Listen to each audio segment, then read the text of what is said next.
Bonjour fidèles internautes, aujourd'hui nous sommes encore avec vous dans votre émission à la rencontre de mes invités. Et là nous sommes venus rencontrer l'un de nos invités, c'est un homme de Dieu que vous allez découvrir tout à l'heure. Bonjour l'homme de Dieu. Bonjour, journaliste. Là nous sommes avec vous dans notre émission à la rencontre de mes invités. Et ça sera un plaisir pour nous et pour tous ces internautes qui nous suivent de partout qu'ils puissent connaître votre nom. Je suis apôtre philippitois. Je suis apôtre visionnaire de la mission évangélique La Pierre Principale de Londres. Nous avons pour l'église locale mère, c'est la rue Sud 96. Ok, l'apôtre philippitois. Avec les internautes, nous allons savoir. L'apôtre philippitois a une profession avant de devenir apôtre, le passé, ou que vous êtes commencé directement, vous êtes devenu apôtre. Dans le passé, qu'est-ce que l'apôtre philippitois faisait? Non, j'ai été scolarisé par mes parents, comme tout homme, tout enfant, jusqu'à ce que, à la fin de mes études, je suis professeur certifié d'éducation physique, pour ne pas dire inspecteur du sport. Et c'est par là que j'ai terminé. Et c'est le travail que je faisais avant que le Seigneur m'appelle pour œuvrer pour lui. Voilà, fidèles internautes, comprenez que avant de devenir aujourd'hui apôtre philippitois, dans le passé, il était l'un des inspecteurs dans le département de l'EPES, comme nous appelons couramment. Apôtre philippitois, l'un des inspecteurs de l'EPES, aujourd'hui vous êtes l'apôtre. Et comment cette vocation a été réalisée? C'était par votre propre volonté ou c'est venu par l'appel de Dieu? Non, la vocation c'est d'abord Dieu. Au fait, Dieu appelle qui il veut, comme la Bible déclare. C'est comme tout enfant de Dieu qui connaît Dieu. D'abord, je suis né de parents catholiques. Et j'ai fait partie de mes études d'école primaire missionnaire des catholiques. Et après, né dans le catholicisme, jusqu'à ce que j'ai eu ce qu'ils appellent chez eux les sacrements jusqu'au scapulaire. Et puis après, grandissant, connaissant le vrai Dieu, je me suis détaché du catholicisme et puis je suis allé dans les églises. J'ai commencé à chercher Dieu en tâtonnant. Et j'ai commencé à prier à ce qu'on appelle Déoué, qu'on appelle la voix. Et de là, j'ai été appelé aussi à être serviteur là, mais pas d'emblée serviteur. J'ai commencé bien sûr en bas, comme tout enfant de Dieu qui vient à l'église, sur les bancs comme on dit. Et de là on m'a appelé à servir Dieu. Et après j'ai constaté qu'il n'y avait pas une doctrine, la vraie doctrine chrétienne. Et c'est un jour que j'ai découvert l'apôtre François Kapenga. Et puis j'ai commencé aller prier là-bas jusqu'à ce que, pour comprendre bien comprendre la doctrine chrétienne, je suis allé sur un l'équipe d'intercession jusqu'à ce qu'on priait Dieu. Et c'est là où Dieu m'a appelé. Après beaucoup d'années, bien sûr. Voilà, donc comprenez que l'apôtre philippitois, c'est Dieu qui l'avait appelé. Et aujourd'hui, il est devenu un homme de Dieu. Alors, apôtre, on va dire que c'était comment le parcours de quitter être un serviteur aujourd'hui, un visionnaire d'une église. Cette parcours-là, c'était facile? Au fait, facile ou pas facile. Au fait, Dieu appelle, comme je disais, Dieu appelle quiconque comme il veut. Au fait, nous marchons, ne connaissons pas devant, nous marchons comme des aveugles. C'est comme Dieu appelait Abraham. Abraham allait dans les églises qu'il ne connaissait pas. Effectivement, je suis venu à la voie à cause de mon épouse qui est là-bas dans le temps, parce que moi j'étais catholique. Après, j'ai constaté que c'était pas ça. Quand j'ai commencé à chercher Dieu en tâtonnant, je suis allé à l'église, sans compter que je lisais beaucoup les bouquins chrétiens. en dehors de la Bible, bien sûr, qui était le livre phare. Et c'est comme ça que je me suis retrouvé à la main de Victoire avec l'apôtre François Kapenga. Et c'est là-bas où je suis rentré à l'intercession. Jusqu'à mon appel, c'était après, au moins 12 ans après. Et 12 ans après, je crois bien, Dieu m'appelait. Je m'étais beaucoup opposé. Et puis après, au fait, c'est pas quelque chose d'organiser. Non. On n'organise pas pour être un homme de Dieu. C'est Dieu qui appelle. Et c'est quand Dieu appelle, tu ne t'attends pas. Dieu t'appelle, c'était pas des singes, pas les visions des frères, même des collègues du service, qui me disaient, regarde comment je t'ai vu dans le camion avec une Bible, je t'ai vu en train de prêcher les gens, je t'ai vu, même la femme de mon frère aîné m'a dit non, mais plusieurs fois. On m'a vu au Roi Mongolais en train de prêcher, de faire une campagne. C'est dans les visions. Oui, dans les visions. Ça, c'est pas. La femme de mon frère a vu ça. Et plusieurs amis. Moi-même également, Dieu me parlait dans les songes, jusqu'à ce que Dieu m'a parlé. Dieu commençait à m'appeler. Même le pasteur Rufin Ngassi, c'est lui qui était même parmi les précurseurs. Pendant que nous évoluions à la main de Victoire, on avait la cellule de Talanga qui est devenue une paroisse gérée par le pasteur Mopeta aujourd'hui. Et c'est lui qui a dit, en tout cas, frère Philippe, la manière dont je t'ai vu là, c'est comme tu seras serviteur de Dieu demain. Je t'ai vu en train de prêcher les gens, tout. Et bon, j'ai dit, ah bon. Nous, on était allés à l'église comme tout chrétien pour chercher à résoudre certains problèmes que, en tant qu'humain, en tant qu'intellectuel, on ne pouvait pas les résoudre. C'est comme ça qu'on allait à l'église. Et c'est Dieu, même dans son parcours, fait comme il veut. Et c'est comme ça que il m'a appelé. Il y a eu pas mal d'appels. Jusqu'à ce que, une fois à l'île Mamou, Dieu m'a parlé comme je vous parle. Je vous parle. Il m'a parlé face à face comme ça. Moi, j'ai dit comment je vais vous servir jusqu'à ce que Dieu a donné le nom, le message que je devais prêcher. Il m'a donné, tu vas prêcher la repentance et la foi. Tu peux commencer l'église. J'ai dit non, pour l'église, il faut le nom. C'est Dieu qui m'a donné le nom de l'église. Le nom de l'église, c'est la mission évangélique, la pierre rejetée par les baptiseurs, qui est devenue la pierre principale de l'homme. Ce qui fait que nous avons pris nous avons pris la dernière partie. C'est la pierre qui était rejetée, qui est devenue la pierre principale. C'est ça le nom de l'église. Donc, Dieu a donné le nom de l'église, Dieu a donné le message. Bon, jusque-là, je m'opposais. Une fois même, je partais à la DEC pour le retrait du BPC, des soins de bus de mon enfant. Mais j'ai croisé un coup de route, je sais même parler dans la zone du ministère de l'Enseignement supérieur. Parler comme ça, je suis me servi. À l'île Mbam, une fois, je dormais, je me réveillais à 5 h du matin. Je priais pour aller, comme j'avais déjà des travaux champêtres là-bas. Je m'appelais pour que je me servir. On m'a tourné les oreilles. On m'a tiré comme nous faisons par aux enfants pour les punir. C'est Dieu qui insistait. Oui. Mais moi, je m'étais opposé jusqu'à ce qu'il m'a donné une parole, le psaume 110. Il m'a donné le psaume 110, c'est ça, le psaume 110, c'est éminent à toi. Là, il dit que je te fais serviteur à la manière de Méchédek. Tu marcheras sur des ennemis et tout. C'est un petit psaume qui a près de 5 à 6 versets. Donc, voilà à peu près comment. On ne s'improvise pas, on ne se fait pas serviteur. Je crois que Dieu appelle maintenant, il faut plutôt chercher à s'organiser, à croiser les anciens. Même mon pasteur connaissait. Parce que le bishop Kapenga, l'apôtre Kapenga était là. Après, on en avait le bishop Marcel Boukadi. C'était un homme qui avait beaucoup de révélations. Un jour, il m'a appelé comme ça, il m'a parlé. Il m'a dit, je crois même, une fois, on a eu un invité, un pasteur ivoirien, qu'on appelle Yao Valère. C'est un monsieur qui travaille avec force et puissance. Pendant que les autres couraient derrière lui pour chercher à quand leur pose des mains. Bon, le pasteur m'avait pris comme le bishop m'avait pris comme pour les soutenir le travail qu'il faisait. Parce qu'en ce temps-là, il venait derrière le ciel, vers Chaminade. Et un jour, il m'a parlé à l'oreille. Pendant qu'il prêchait, il me dit, en tout cas, reste ferme, je vais t'appeler le ministère. Moi, ça, je connaissais. Mais en tout temps, comment commencer, c'était le comment qui me posait la question. Jusqu'à ce que j'ai décidé un jour, tellement que ça devenait ma vie, je suis allé voir le pasteur au plateau. Il m'a dit ça, je le sais.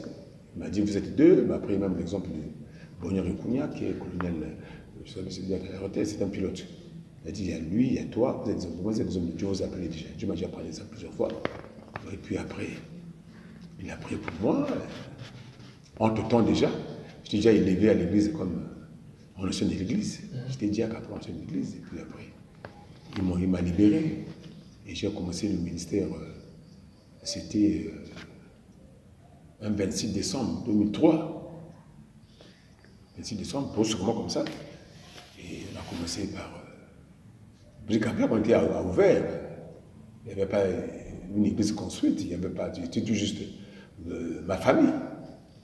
Ma famille et moi. Et puis l'autre côté, c'est parce que Dieu aussi appelle ceux qui veulent faire son travail. Parce qu'avec le pasteur Rufin Gassier, qui est le pasteur de l'église Mège à Kazis, c'est lui le pasteur là-bas à Kazis, on a beaucoup travaillé, on a beaucoup prêché. Nous avons prêché d'ici jusqu'à Massengo, chaque lundi, chaque vendredi, nous allons prêcher les gens, leur faire recevoir Jésus-Christ, il les envoie dans les églises. Nous, on avait notre église, bien sûr, mais on les envoyait. Oui, et puis c'est là, je vois que c'est là, et puis aussi chez moi à la maison, pendant près de 6 à 7 ans, j'avais le culte matinal, le culte à la maison, tous les jours, de 4 h du matin à 5 h et de 20 h à 21 h, tous les jours dans la maison, c'était comme ça. Voilà, fidèles internautes, comprenant que l'apôtre Philippe Victoire a été appelé par Dieu lui-même. Alors, qu'est-ce qui pourrait arriver aujourd'hui aux hommes qui se réveillent de bon matin eux-mêmes et puis deviennent des pasteurs, sans que Dieu puisse les appeler? Ah non, on ne peut pas se réveiller le bon matin et puis on devient pasteur. Il y a ceux qui le font. Non, en fait, le pastorat, en nommant le ministère que Dieu appelle quelqu'un, il y a 5 ministères. Nous avons le ministère de l'apostolat, nous avons les évangélistes, les prophètes, nous avons les pasteurs, les docteurs. Mais quand Dieu vous appelle, je crois que si Dieu ne vous appelle pas, vous vous improvisez pasteur. Non, vous êtes soutenu par qui? Parce que le prophète, la Bible dit que Jésus, c'est le vigneron. C'est lui Dieu, c'est lui le vigneron, c'est lui le père de la moisson. C'est lui qui est le vigneron. C'est-à-dire que c'est, je ne sais pas comment je vais expliquer ça. C'est lui qui doit soutenir le ministère que tu as appelé. Il y a d'autres qui... Sans quoi tu ne seras pas connu de Dieu. Tu seras obligé de chercher des moyens farfelus pour chercher une onction. Parce que lorsqu'on est appelé, Dieu te donne la force. La Bible dit qu'il y a l'onction de témoignage. Il dit que vous recevez ma puissance. Vous recevez sur vous serez mes témoins. Quand Dieu vous appelle, il vous oint. Il vous donne la force, l'onction de la force, l'onction de la puissance. Et Dieu vous donne la spéciale d'intelligence. Maintenant, en tout temps, on peut aller dans une école biblique pour apprendre la théologie. Mais on ne peut pas aller dans une église, dans une école biblique, et puis on vous donne pasteur, ou bien... Non, non, non. Au fait, l'appel vient de Dieu. C'est Dieu qui donne le ministère. Ce n'est pas quelqu'un qui se réveille d'un matin. Mais si s'improvise pasteur, bon, au fond, c'est une aventure qui sera pas merveilleuse. C'est une aventure, je ne sais pas, qui sera gencée d'une onction négative. Voilà. C'est comme ça que les gens vont récupérer les onctions négatives chez les marabouts, chez les féticheurs. Sans quoi même si tu connais la parole de Dieu, je crois qu'il faut attendre le temps. Si vraiment, on peut aspirer, mais en tout temps, il faut attendre le temps. Il y a ceux qui ne cherchent pas à attendre le temps. Dès qu'ils voient que, bon, j'ai la connaissance de la Bible, ils partent se lancer déjà, à trouver un endroit où il peut créer son église. Quel conseil pour vous les donner? Non, on ne peut pas... C'est pas connaître la Bible. Connaître la Bible, il y a des gens qui ne sont pas des chrétiens, mais qui vont dans les écoles bibliques étudier la Bible. Il y a des occultistes qui ont étudié la Bible. Vous connaissez que le diable, devant Jésus, lui aussi, il a déclaré la parole du Seigneur. Si. Mais alors, combien de fois, toi, tu peux connaître la Bible? Mais connaître la Bible, ce n'est pas le ministère. C'est comme un père à la maison. Le père à la maison peut, en tant que papa, par expérience, il éduque ses enfants avec sa femme. Mais il n'est pas automatiquement appelé à faire au-delà de ce qu'il ne connaît pas. C'est ça. Parce que quand Dieu t'appelle, lui t'investit et il t'accompagne. Il t'accompagne de l'œuvre qui t'a appelé. À partir de ce moment-là, tu vas parler de lui. Et quand tu vas parler de lui, tu vas dire, ah, c'est une chose, c'est toi qui m'avais appelé. Et lui, il connaît que l'œuvre là, c'est moi qui l'ai appelé. Maintenant, à toi, en tant qu'homme, par le Saint-Esprit, en toi, tu vas lire la parole de Dieu, tu vas chercher Dieu, et tu vas chercher à le connaître. Parce que la Bible dit, moi je te répondais, je ne te fais pas des choses cachées que tu connais. Tu vas chercher Dieu, comme la Bible déclare, tu vas chercher continuellement. Tu as faim et soif de Dieu. Tu as faim et soif de l'Esprit de Dieu jour après jour, jusqu'à... Tu peux trouver une satisfaction. Non. Il n'y a pas de satisfaction comme telle dans la vie chrétienne. Nous cherchons Dieu éternellement, jusqu'à ce que le Seigneur te récupère. Même à 100 ans, on peut prêcher la parole. Parce qu'il y a des gens qui disent, non, moi j'ai pris ma retraite. Il n'y a pas de retraite. L'onction de Dieu en toi. Il faut aller dire. Moi, je vous disais les histoires des gens qui étaient dans le réveil. Mais une dame de 92 ans est allée ouvrir une église. C'était une dame. Parce que les dames, dans l'histoire de l'évangile, ce sont eux qui ont été beaucoup et ont participé au réveil. Donc voilà à peu près. Ok, l'homme de Dieu. Alors, quels sont les avantages aujourd'hui si un serviteur de Dieu sert Dieu réellement et si cet homme-là a été appelé par Dieu? Quels seront les avantages de Mais Dieu? Il y a les avantages, Dieu n'est que dans sa parole. La Bible dit que Dieu veille sur sa parole pour l'exécuter. Dieu veille sur sa parole pour l'exécuter. En tant que serviteur de Dieu, si Dieu t'a appelé, restez dans le champ. Restez dans le champ. Dieu a dit que je vous enverrai le Saint-Esprit et vous serez mes témoins à Jérusalem, en Judée, en Samarie et jusqu'au Sénégal. Donc sois témoin de Dieu. On est témoin parce qu'on témoigne Christ, on témoigne la parole. Jésus-Christ c'est la parole, on témoigne la parole. On témoigne la parole. On témoigne Jésus, en fait, c'est lui la parole. C'est pas qu'aujourd'hui les gens commencent à nous raconter des ragots. Que non, il y a des prophètes majeurs, il y a des apôtres majeurs. Non. Le seul majeur, c'est Jésus, point. Il n'y a pas de prophètes qui sont des prophètes majeurs, ou bien des pasteurs, ceci, comme on raconte aujourd'hui. Il n'y a que Dieu qui t'a appelé. Maintenant, toi, tu restes attaché à sa parole. Notre foi vient de la parole. En dehors de la foi, nous sommes sauvés par la Bible, nous sommes sauvés par grâce, par le moyen de la foi. Ça, c'est le salut. Mais la foi qui est en toi, pour aller bâtir une église, il faut avoir la foi. C'est ce qui est à l'intérieur. Cette foi, on ne la touche pas. Alors, mais il y a des gens que Dieu a appelés, sincèrement comme ça, Dieu les a appelés, ils ont un appel, mais ils ne sont pas passés bâtir les églises. Ils disent, moi je ne travaille pas pour Dieu. Mais moi j'avais refusé de travailler, je pense que j'avais mis du temps. Et quand vous refusez à l'appel de Dieu, il y a toujours des inconvénients. Mais bien sûr, comment pas? Les inconvénients, c'est quoi? C'est que tu marches contre la volonté de Dieu. Les avantages sont que Dieu veille sur sa parole. Comme tu travailles selon Dieu, Dieu te connaît. Il connaît que voilà, c'est mon fils que j'ai appelé. Mais autant convenable, il te bénira et parce que les gens confondent la bénédiction de Dieu avec Dieu, c'est un Dieu qui est prospère. C'est Dieu veut que tu vives l'équilibre. Voilà, c'est ça, la prospérité de Dieu. C'est l'équilibre. Que tu ne manques de rien. C'est ça. C'est ça les avantages de Dieu. Tu peux en manger, tu peux avoir ceci, mais c'est pas que... parce que quand tu as des milliards, c'est de l'argent bien sûr, mais c'est l'argent va te troubler aussi. Parce que les gens pensent que non, l'or appartient à Dieu, l'or et l'argent appartiennent à Dieu, pardon, mais ce sont les avantages que tu peux avoir. Mais attention, on peut avoir beaucoup d'argent, mais tu auras beaucoup qui va venir manger de toi, même tes propres ennemis. Tu as des milliards, à un moment donné, tu ne pourras plus contenir ces moyens financiers que tu as. Dieu voulait que nous, on peut avoir de l'argent, on peut avoir des maisons, quoi, mais on doit mener une vie équilibrée. Une vie équilibrée, c'est que l'homme de Dieu doit être posé, la serviteur doit être posé, il n'est pas trop... parce qu'aujourd'hui, beaucoup sont devenus des hommes d'affaires. On abandonne le parole de Dieu. Les affaires, tu peux les faire, mais il faut savoir des affaires, il faut savoir faire les affaires en tant qu'homme de Dieu. Les avantages sont là. Dieu n'abandonne pas. Il ne délaisse pas. Il a dit quoi? Prends courage. Il a dit à Moïse, prends courage, je ne vais pas te laisser, ni t'abandonner.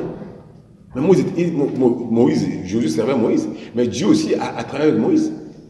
Mais sachez que Dieu ne veille que sur sa parole. Les avantages de Dieu, c'est que c'est à toi-même, l'enfant de Dieu. Parce que le pasteur, Dieu peut vous appeler, mais vous êtes aussi chrétien. Le pasteur n'est pas différent des chrétiens. Un général, c'est un soldat. Un pasteur, c'est comme un général d'une armée. Saoul était général de l'armée d'Israël, mais il n'a pas pu attaquer Goliath. Mais l'homme qui avait la paix, c'était David. Mais Saoul était appelé, mais il était apeuré. Mais David, un jeune qui vient de la forêt, mais il était beaucoup audacieux, parce que le Dieu qui est en lui est plus grand. Mais il faut savoir que les avantages de Dieu sont là. Dieu a beaucoup d'avantages dans son travail. On ne peut pas travailler le travail de Dieu est resté comme ça. D'abord, Jésus-Christ lui-même a dit quoi? Pierre lui a posé la question. Pierre lui a posé la question. Mais non, nous avons abandonné notre travail. On vient à toi. Qu'est-ce que nous allons gagner? Pierre a dit ceci. Pierre lui pose la question. Dans le livre de Marc 10, verset 29. Pierre se mit à lui dire, voici, nous avons tout quitté et nous t'avons suivi. Jésus lui répondit, je vous le dis en vérité, il n'est personne qui ayant quitté à cause de moi et à cause de la bonne nouvelle, sa maison, ou ses frères, ou ses soeurs, ou sa mère, ou son père, ou ses enfants, ou ses terres, ne reçoivent au centuple présentement, dans ce siècle, ici, des maisons, des frères, des sœurs, des mères, des enfants et des terres avec des persécutions. Et dans le siècle à venir, la vie éternelle. Il y a double bénédiction. Donc, il y a comme pas comme deux bénédictions. C'est que si tu abandonnes tes affaires, si Dieu t'a appelé, tu abandonnes ce qui était à toi à cause de Jésus, tu vas recevoir, tu vas gagner au centuple, la Bible dit. Dans ce siècle présent. C'est-à-dire qu'on parle du siècle présent, c'est quoi? C'est à manger, c'est à boire, c'est des maisons, c'est une vie équilibrée. Mais, avec la persécution, c'est que tu... Mais dans le siècle à venir, la vie était éternelle. C'est-à-dire que tu vas aussi gagner la vie éternelle. La vie est des raisons. Tu seras auprès de ton Père quand tu passeras. Voilà. Quand tu vas laisser ce monde pour aller au-delà, au paradis, comme la Bible déclare. Donc nous avons double bénédiction. Ok, comprenez que fidèles auditeurs, donc, quand vous servez Dieu en vérité et sous l'appel de Dieu, vous aurez toujours des avantages envers notre Dieu parce qu'il est dans sa parole pour les accomplir. Alors l'homme de Dieu, aujourd'hui nous pourrons dire que c'est facile de servir Dieu. C'est pas facile. C'est pas facile de servir Dieu. Le problème, c'est qu'il faut apprendre à payer le prix. Si aujourd'hui Jésus nous a racheté, accepté, parce que la Bible dit quoi? C'était de lui 100% Dieu, 100% homme. Il avait pris la chair, son père a permis qu'il passe à la croix. Donc Dieu a payé un prix.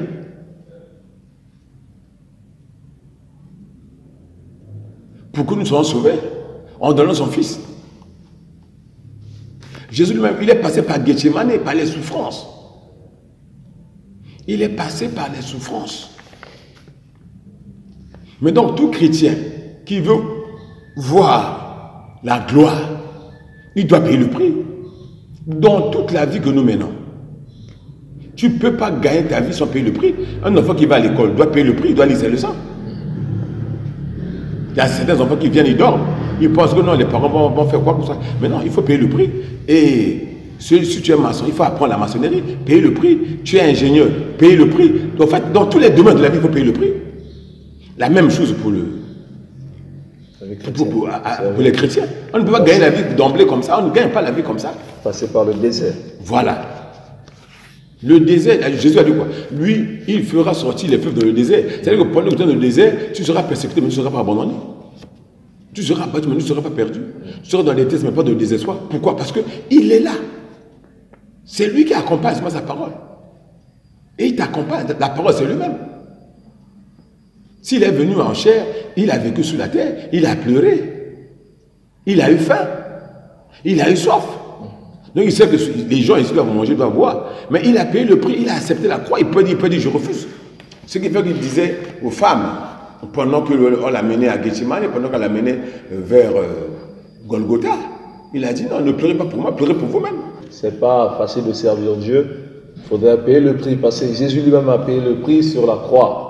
Et aujourd'hui, pour nous aussi, pour vous, les hommes de Dieu, il faudrait toujours payer le prix parce que derrière le sacrifice, il y a toujours la bénédiction. Merci l'homme de Dieu pour cette ouverture. Alors, nous allons parler des domaines sensibles de l'Église. Aujourd'hui, dans l'Église, nous voyons le département des chantres et le département des jeunes, la jeunesse. C'est les deux départements qui sont vraiment sensibles dans plusieurs des églises. Il y a toujours des situations, il y a toujours des choses bizarres qui se passent là-bas. Alors, pour vous, l'homme de Dieu, comment pouvez-vous l'interpréter? Avec tout ce qu'il dit, les gens disent que dans les églises, les chantres sont on peut dire, les impudiques, il y a l'ivrognerie qui se passe au milieu d'eux, ainsi que la jeunesse. Alors pour vous, l'homme de Dieu, comment vous pouvez nous éclaircir ça? Non, moi je crois que dans tout ça, le problème, c'est d'abord écouter la parole. La Bible dit que ne vous bornez pas seulement à écouter la parole, mettez la parole de Dieu en pratique. Ça, c'est très important.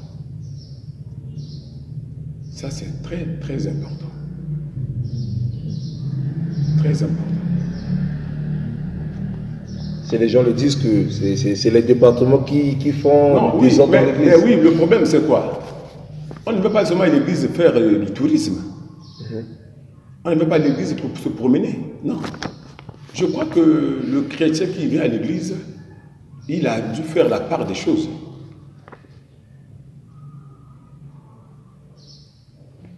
Il a dû faire la part des choses. La part des choses, c'est quoi?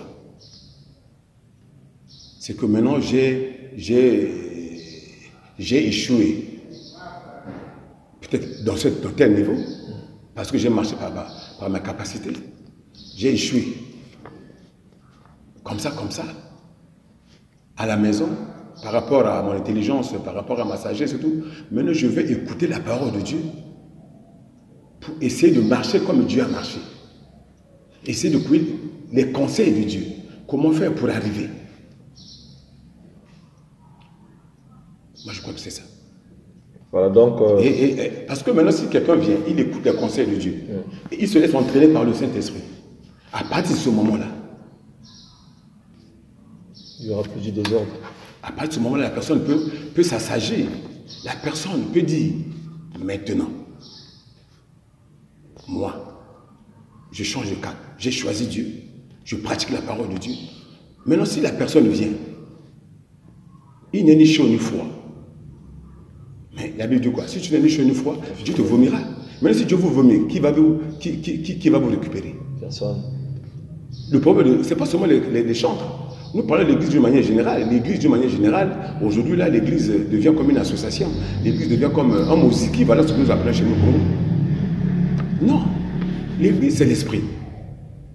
Lorsqu'on vient, on s'attache à la parole de Dieu. La Bible dit que la parole de Dieu est esprit et vie.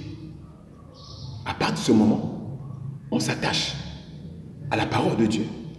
À partir de ce moment, on regarde à l'éternel. Lorsqu'on regarde à l'éternel, on regarde l'éternel, et l'éternel qui est Dieu donne la solution à la personne qui est venue. La Bible dit quoi? La Bible dit quoi? Celui qui a la foi, Dieu rémunère ceux qui le cherchent. Dieu rémunère ceux qui le cherchent. Dieu ne rémunère pas n'importe qui. Il rémunère ceux qui s'est payé, donner un salaire. La Bible dit qu'il ouvre son salaire. Maintenant, pendant qu'on cherche Dieu, à partir de ce moment-là, Dieu commence à payer les personnes auxquelles sont attachées à lui. Donc, je nous pourrais dire que c'est la manque, la vie de prière qui... Non, c'est pas le... Non, la prière, c'est un tout. L'église, c'est pas seulement la prière. On prie, on lit la Bible, on est dans les retraites, dans les jeûnes. C'est tout ça qui fait l'église. Maintenant, si quelqu'un vient à l'église, au lieu d'obéir, la Bible dit dans le livre de Samuel, il dit que l'obéissance vaut mieux que le sacrifice. Mais beaucoup viennent, ils n'obéissent pas. Ils écoutent sans pratiquer. Si tu as des enfants qui sont dans ta maison, qui ne t'écoutent pas, je crois qu'en tant que papa ou maman, tu n'auras pas... la paix dans le cœur. La joie. En dehors du fait que tu manques de paix, ces enfants, tu ne les porteras pas dans ton cœur. C'est la même chose pour ceux qui viennent à l'église. Ils écoutent la parole de Dieu, mais il faut un effort de ne pas la pratiquer. Donc, je crois que le plus important, c'est pratiquer. La Bible, ne vous bornez pas à écouter. Beaucoup écoutent. Mais parfois, au sortir, ils se demandent quel message on a parlé, mais ils ne connaissent même pas parfois le thème qu'on a prêché au sortir de l'église. Donc, voilà, c'est un peu ça. Voilà, fidèles internautes, comprenez que nous sommes avec l'homme de Dieu, l'apôtre Philippe Utois, le visionnaire de l'église, la mission évangélique, la pierre principale de l'homme. Alors, l'apôtre Philippe Utois, aujourd'hui, vous avez combien d'assemblées dans le Congo? Oh, on devait avoir plus, mais malheureusement, il y a eu... bon, vous savez, comme je disais, on marche en tâtonnant. On marche en tâtonnant.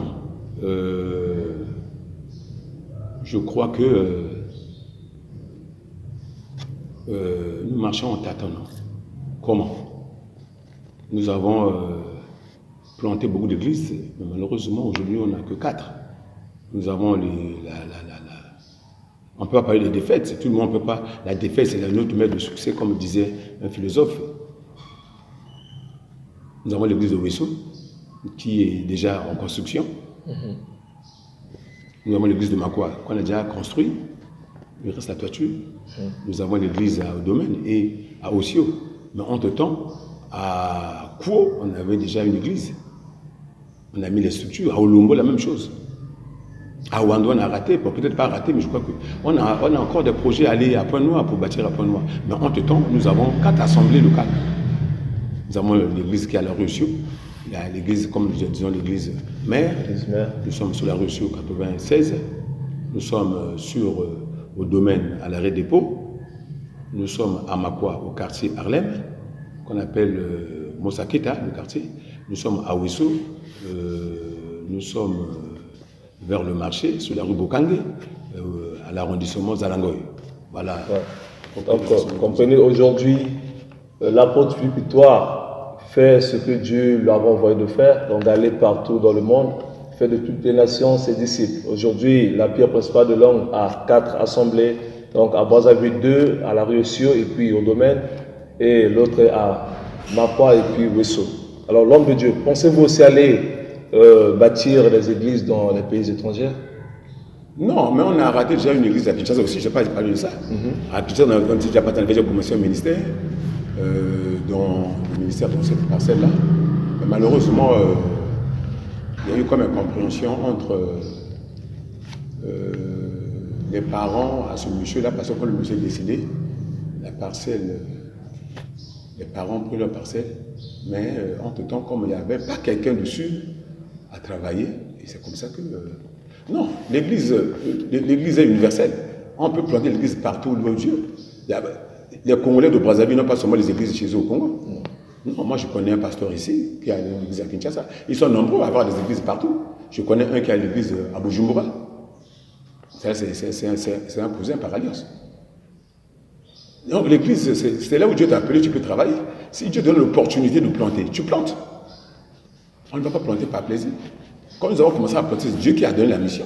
Dieu m'a fait, dans une vision, Dieu m'a montré un grand sapin avec beaucoup de branches. Il a dit, va planter mes branches. Alors aujourd'hui, vous êtes dans le département de la Songa, la Cuvette et le département de Brazzaville. Alors vous visionnez quel autre département dans le futur? Bon, je crois que si Dieu fait grâce, nous pourrons arriver à Pointe-Noire et à Dolisie. Et Kaï, si c'est possible. C'est que tout part, comment Dieu. Mais entre-temps, Dieu nous a déjà beaucoup parlé de Pointe-Noire et nous allons arriver là-bas et faire la mission de Dieu. Voilà, faire la mission de Dieu comme le bon Dieu nous a commandé. Apôtre Philippe Itouard, aujourd'hui, dans les églises, les gens parlent maintenant des diplômes dans les églises. Il y a des gens qui en donnent maintenant des serviteurs de Dieu qui donnent des diplômes aux chantres, au protocole, aux anciens de l'église. Alors, nous voulons vraiment savoir ce genre de diplôme. Comment la mettre? En fait, c'est seulement des motivations. Hein, c'est pas, le vrai diplôme que nous avons, c'est le Saint-Esprit en nous. Hein. Oui, c'est tout. C'est vrai. Même quand vous allez dans les écoles théologiques, tu peux avoir diplômé de cette école. Il y a des gens qui sont des docteurs dans les universités universitaires, les universités de Londres, des États-Unis, de la France, de la Suisse.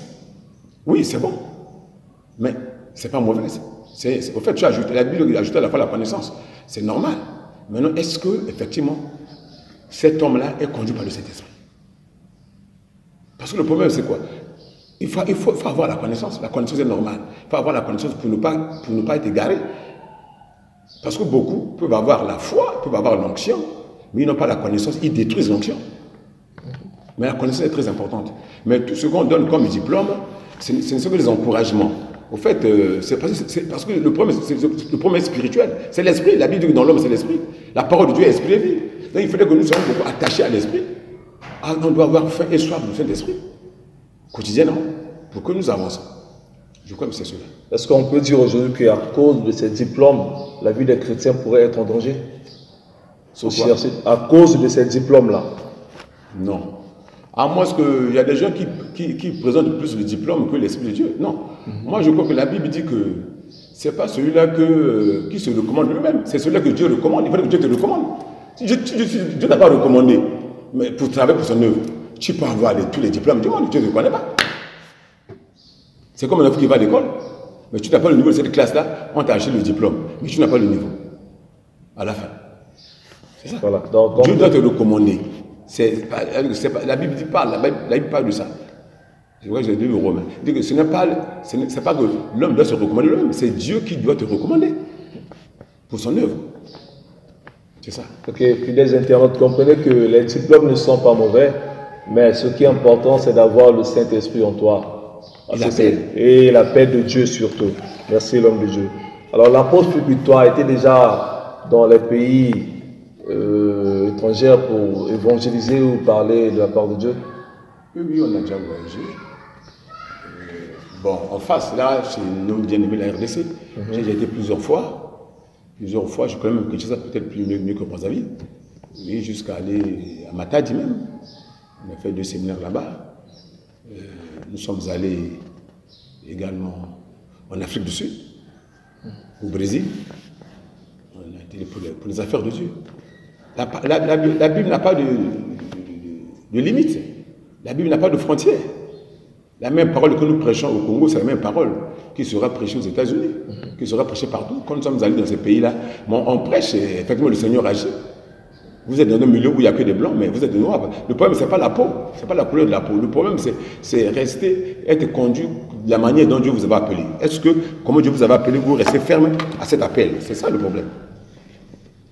Voilà, fidèles internautes. Donc, l'homme de Dieu a été déjà à l'étranger, en RDC et puis au Brésil pour parler de la part de notre Dieu. C'est ce que c'est important. Alors, apôtre Philippe Victoire, aujourd'hui, beaucoup de pasteurs sont dans la politique. Pensez-vous aussi en faire un jour?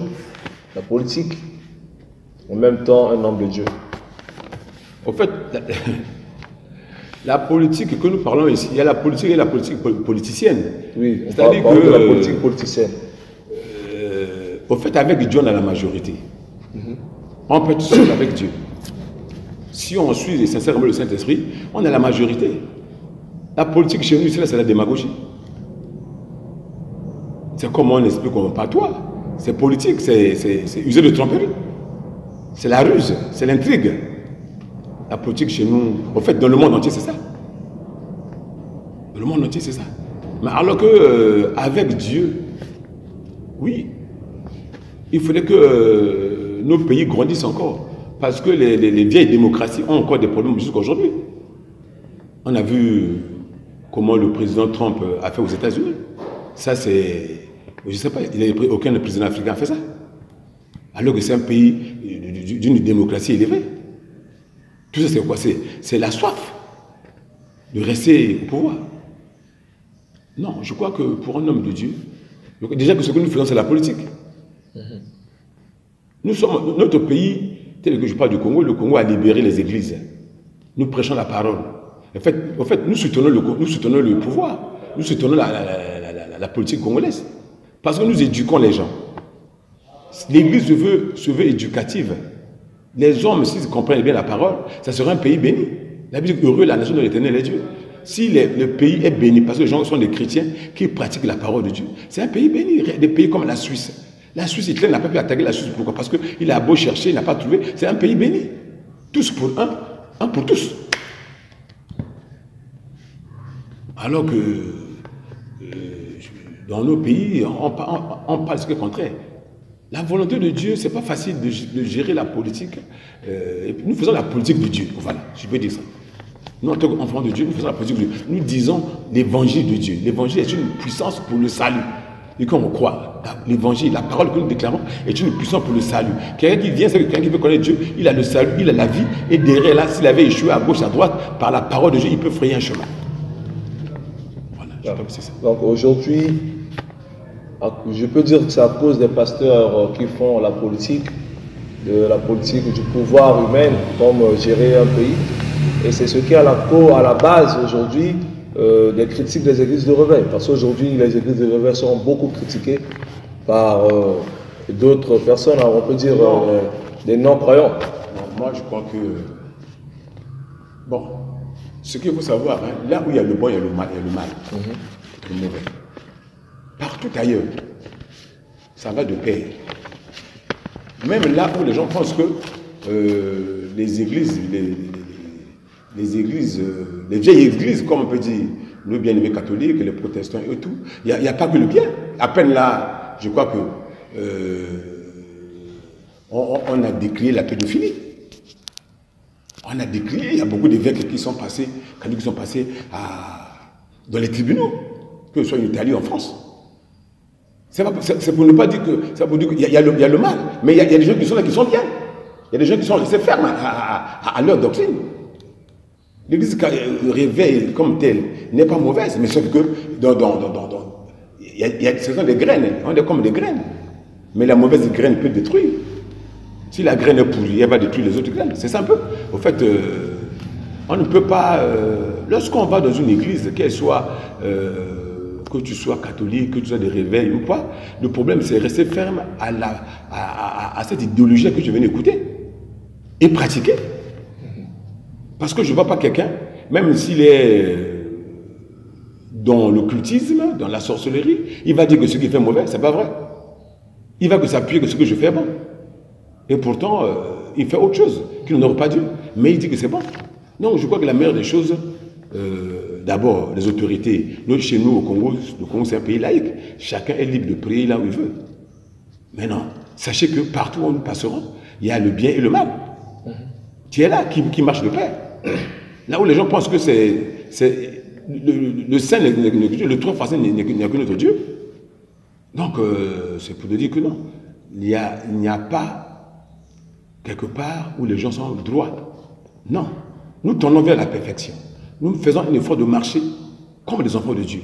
Mais comme la chair est là, nous marchons dans la chair, à chaque fois, on sera persécuté. La Bible dit que vous êtes dans ce monde, vous n'êtes pas de ce monde. Mais on est confronté au monde. Le monde, parfois, nous attire à gauche et à droite. Donc, moi, je crois que c'est un peu ça.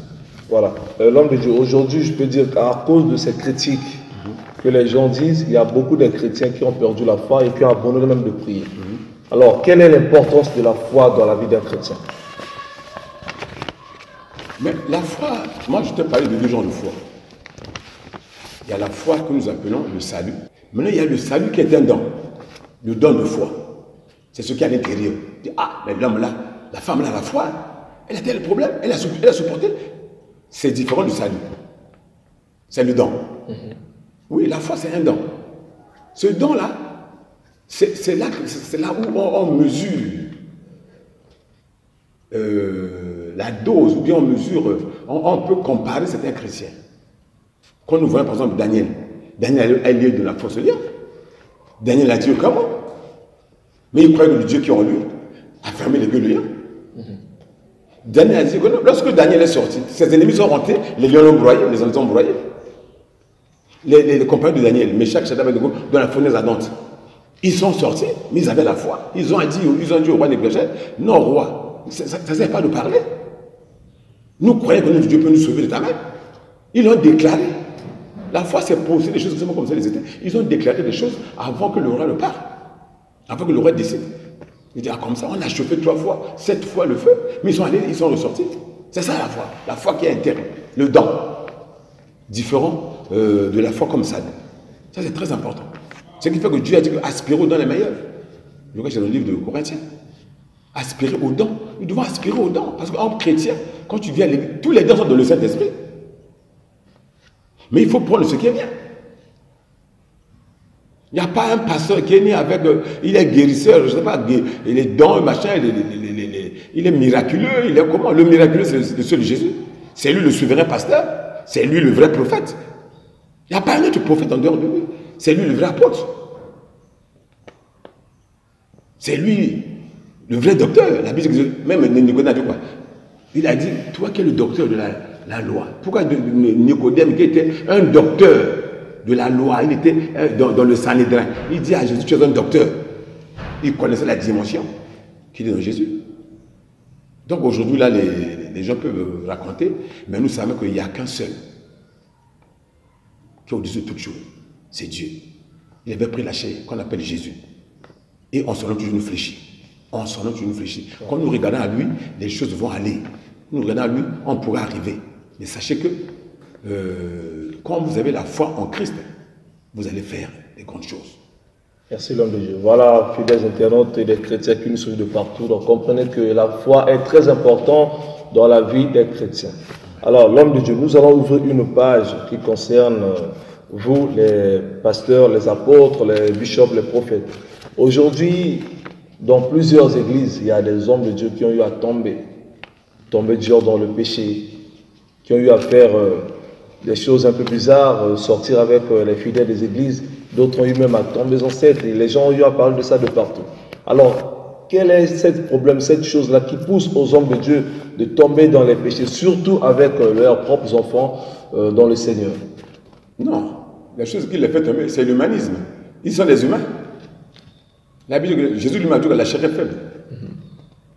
Il y a des choses très importantes. Nous avons la divinité. Je crois avoir appris ce message-là ici. Il y a la divinité. Lorsqu'on vient à Dieu, il y a la divinité en nous. Il y a la prêtrise. La prêtrise, c'est le domaine, le miraculeux de Dieu. Et il y a l'humanisme. Le fait que vous êtes un homme divin, un homme miraculeux, mais vous êtes homme. Bien de la chair, donc vous êtes beaucoup tenté. On ne vit pas en esprit. Mais David est tombé, non? David est tombé, il a même sorti avec la femme de son garde de corps. Il a même fait tuer le garde de corps. Jusqu'à ce qu'il a ravi la femme. Il a engrossé la femme.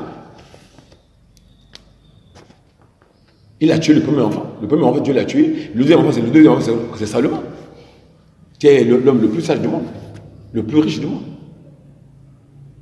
Mais David avait la disposition de rester fidèle à Dieu. Ce qui fait que David, il a regardé, il s'est repenti, il a cherché Dieu. Le mal chez nous, c'est quoi aujourd'hui? On ne peut pas élever le péché, non. Le péché, c'est le domaine du diable. Le diable, Dieu lui a déjà réservé la prison, qui est l'enfer. Il dit qu'il ne peut pas aller seul. Il cherche à faire tomber beaucoup, pour qu'il parte avec lui. Parce que l'enfer est réservé au diable et ses démons. Mais ils disent, non, je ne peux pas aller seul. C'est comme ça qu'il nous perturbe. Il tente beaucoup les enfants de Dieu.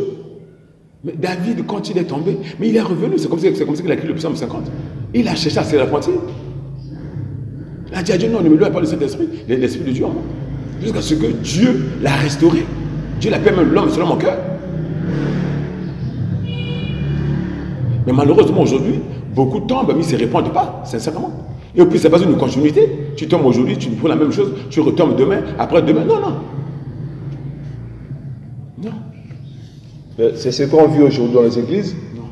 Après avoir été tenté ou peut-être tombé avec un frère ou une soeur de l'église, les hommes de Dieu arrivent même à un niveau de divorcer avec leurs épouses. C'est des choses à encourager. On ne se marie pas pour se divorcer. Même si Jésus a dit, les pharisiens ont posé la question à Jésus sur le mariage. Il a dit non. Vaut mieux que tu peux replier la femme par cause d'infidélité.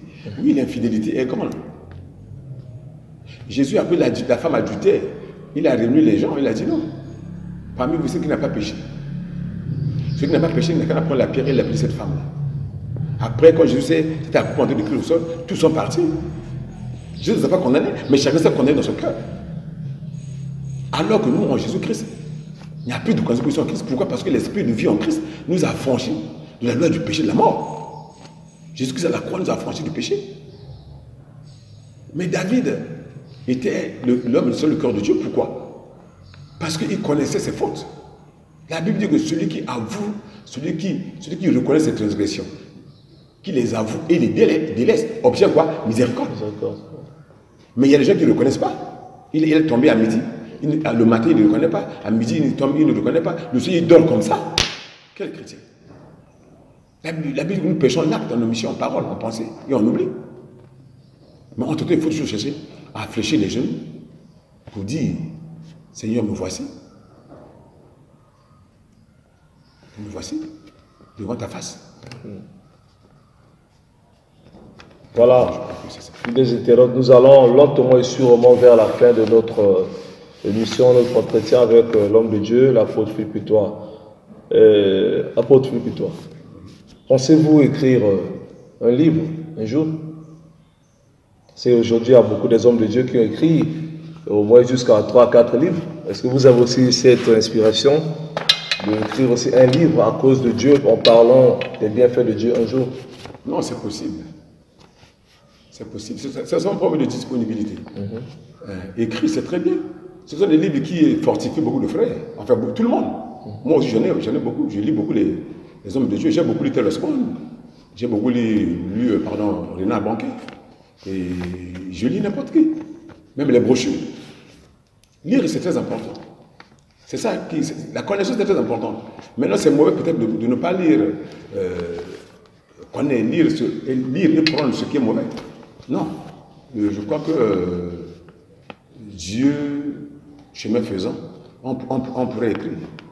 Voilà. On pourrait écrire. Je crois que écrire, j'ai à moins de thèmes. On peut écrire ça, c'est pas.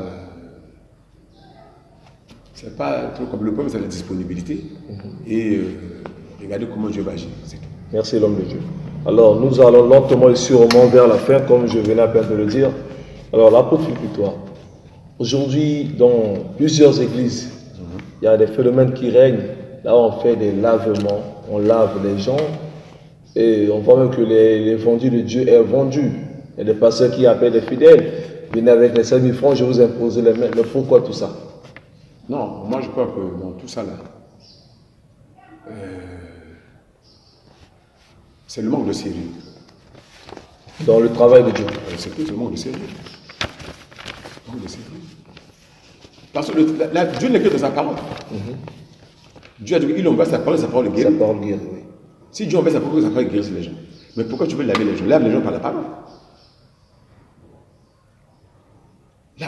La parole qui sort, la Bible, la parole de Dieu, c'est de l'eau. La parole lave les têtes, le cœur. La Bible, la parole de Dieu est le miroir. La parole de Dieu est un feu. La parole de Dieu est le pain de Dieu. La parole de Dieu est un feu dévorant.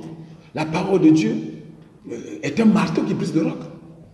La parole de Dieu est une lampe en une lumière sur le sentier. Donc la parole reste au centre de tout. On ne peut pas guérir les gens par prendre les gens avant les gens, les femmes, surtout les mamans. C'est surtout les mamans qui adorent ça. Là, ce n'est pas l'évangile. Je n'ai pas vu là où Jésus a lavé les gens. Non. Si Jésus a dit que Dieu envoie sa parole. Non, Dieu nous a donné la parole. Grandissons par la parole. Il y a d'autres qui ont compris parce que Jésus avait lavé les pieds de ses serviteurs. Non. Il faut comprendre. Jésus a dit, comme je vous ai dit les pieds, mais vous aussi lavez les pieds des autres. C'est l'humilité. Je crois que c'est la simplicité, c'est la modestie. C'était pour qu'il fait. Il a dit à Pierre quoi? Pierre a dit non, tu me laves les pieds, pas seulement les pieds, lave-moi aussi la tête. Et ben, Jésus a dit quoi? Si tu ne laves pas les pieds, tu n'as pas part avec moi. C'est que tu n'as pas la connexion. C'est comme ça que Jésus a dit à Pierre. On ne peut pas se mettre à... Non. Un pasteur peut laver les pieds de ses serviteurs, toujours pour leur montrer son immunité, pour montrer que oui, nous sommes là, on est un. Vous prenez part à l'onction que Dieu a mis dans cet homme-là. Vous prenez part à la grâce que Dieu a mis dans cet homme-là. C'est tout. Je crois qu'il n'y a pas une complication comme telle. Le problème, c'est de regarder à Dieu, qui est la source de notre appel. Merci. Le reste, c'est l'hérésie, le reste, c'est les hommes font comme ils veulent, chacun est obligé de laver les gens, chacun est obligé de se marier même à 5 femmes, à 10 femmes, divorcer, alors ça ne va pas. Qu'est-ce que nous allons donner? Si toi, le pasteur, tu as déjà à 2 femmes, 3 femmes, 4 femmes, maintenant les gens que tu prêches là, tu vas les amener où? C'est ça. Ok. Voilà. Fidèles internautes, nous sommes arrivés à la fin de notre émission. J'étais avec l'homme de Dieu, l'apôtre Philippe Itoie, c'est le visionnaire de l'église, la mission évangélique, la pierre principale de l'angle. L'homme de Dieu, vous avez la parole pour dire un dernier mot, peut-être des salutations à propos de tout ce qu'on s'est dit. Qu'est-ce que vous pouvez dire aux enfants de Dieu qui nous suivent de partout? Non, moi je crois que l'église est l'église de Jésus-Christ. Et nous prions Dieu, Jésus-Christ qui est notre Dieu. Et nous obéissons à sa parole pour que nous avançons. Ce que je peux dire à tout chrétien, que tu sois serviteur, que tu sois apôtre, que tu sois prophète, évangéliste, que tu sois pasteur ou docteur, la meilleure des choses, c'est s'attacher à la parole de Dieu. Il n'y a pas autre chose. S'attacher à la parole de Dieu.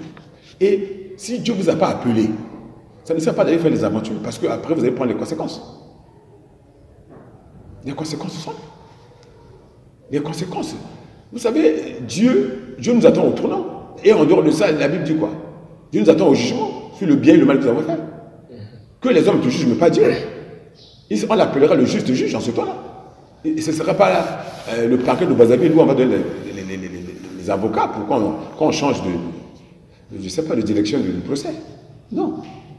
Je crois que le plus important, c'est ça. Et bien aimé, Dieu nous a appelés à le servir. Servons-le comme Dieu. Sers Dieu comme Dieu t'a appelé. Ne sers pas Dieu comme Dieu a appelé l'autre là-bas, tu veux faire comme lui. Non. Dieu t'appelle avec un message. Dieu t'appelle pour une mission donnée. Donc toi, sers Dieu. Abraham a travaillé. Moïse a travaillé. Josué a travaillé. Les David ont travaillé. Salomon aussi a travaillé. Tous ces hommes-là ont travaillé. C'est les hommes de foi. Pourquoi on les appelle les héros de la foi? Mais ils avaient des erreurs. Mais en tout temps, Dieu regarde la disposition de ton cœur. On n'est pas des hommes droits. Il peut arriver que, comme nous venons lâcher, on peut tomber, mais non, ne restons pas tombés. Relève-toi. Reviens à Dieu, refais la paix avec ton Dieu. Ça, cela peut arriver. Mais on ne peut pas organiser un divorce, ou bien on peut organiser un vol, on ne peut pas organiser l'adultère, on ne peut pas organiser quelque chose pour dire comment je suis pasteur, ou bien demander de l'argent à l'église. Si tu as faim à l'église, c'est toi le papa, mais dis, écoutez, moi j'ai faim, j'ai des problèmes, l'argent, l'église, soutenez-moi dans tel domaine, tu me demandes. Et les gens qui sont de bon cœur pourront vous aider. Je crois que c'est aussi facile. Vous ne passez par des formules, je ne sais pas, idiomatiques, pour demander de l'argent, comment illicitement. Non, ou bien passer par des prophéties. Et surtout aujourd'hui, avec la prophétie, voilà, des trucs bizarres comme assujettir les fidèles. Non, nous sommes là, je crois que pour élever Dieu. Nous sommes là pour que nous arrivons là où Dieu a dit que nous devons arriver. C'est ça un peu le fond de ce que je voulais vous dire. Restez ferme à Dieu. Parce que l'Éternel bénit. L'Éternel il va nous faire arriver là où il a dit qu'il devait nous faire arriver. Soyez bénis. Voilà, merci l'homme de Dieu pour la bénédiction. Alors, fidèles internautes, je vous dis à la prochaine. C'était votre émission à la rencontre de mes invités, présentée par votre serviteur Darmin Gouya, Darmin la puissance, comme vous le connaissez. Alors, on était là avec vous, derrière la caméra, c'était votre servante, notre sœur, notre amie Jacques-Laure Itoie Okanza. Alors, je vous dis merci, on se revoit.